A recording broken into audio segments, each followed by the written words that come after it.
Alors, bonjour et bienvenue donc pour cette petite vidéo qui a pour objectif donc de regarder une mesure qui a été faite au mois de novembre.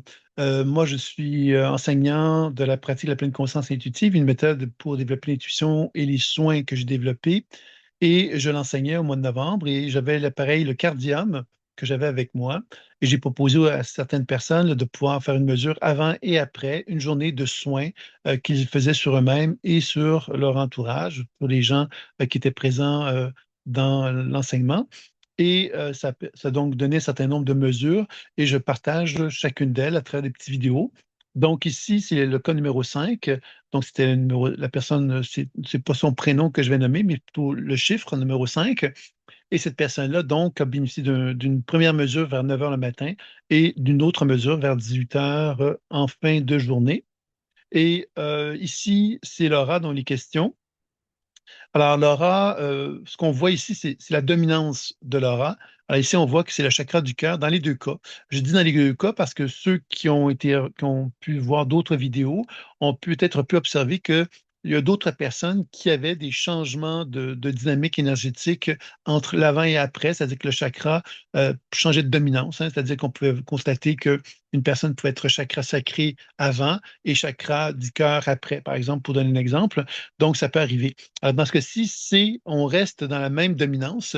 La particularité, c'est que dans le après, c'est-à-dire qu'à gauche, c'est avant et après, c'est à droite. Et dans le après, on voit que le chakra du cœur est plus dominant. Il y a plus de. C'est plus fort, c'est plus fort. Le vert est plus puissant, et plus intense.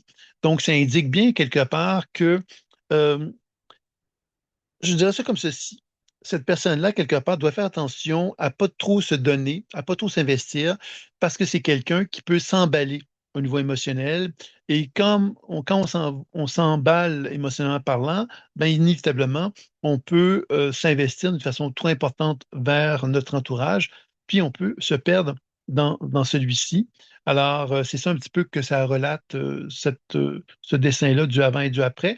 On voit qu'il n'y a pas un énorme changement entre le matin et la fin de la journée. On parle d'un 10%, 14% d'amélioration, de 8%, à peu près 18% d'amélioration, qui est quand même pas mauvais, là, mais c'est quand même pas. Il y a des changements qui sont beaucoup plus marquants qu'on a pu voir dans d'autres situations. Mais ce qu'on peut comprendre ici, c'est qu'il y a donc une, euh, un apprentissage, je dirais, chez cette personne-là pour apprivoiser sa capacité à se connecter avec ses émotions et à les amener vers la dimension cérébrale. Donc, il y a un équilibre à faire entre les deux et c'est ça un petit peu qu'on peut déceler à travers cela, mais évidemment, on a pu voir dans d'autres paramètres qui ont pu donner ces indices-là aussi. Donc, c'est ça un petit peu que je dirais concernant ce dessin-là. Donc, si vous voulez donc aller plus loin dans l'étude du cas numéro 5, ben, vous pouvez aller voir sur la chaîne YouTube Pleine conscience intuitive et vous allez pouvoir aller chercher des informations supplémentaires sur les autres paramètres qui ont été déterminés pour cette mesure-là. Donc, je vous dis à très bientôt. Au revoir.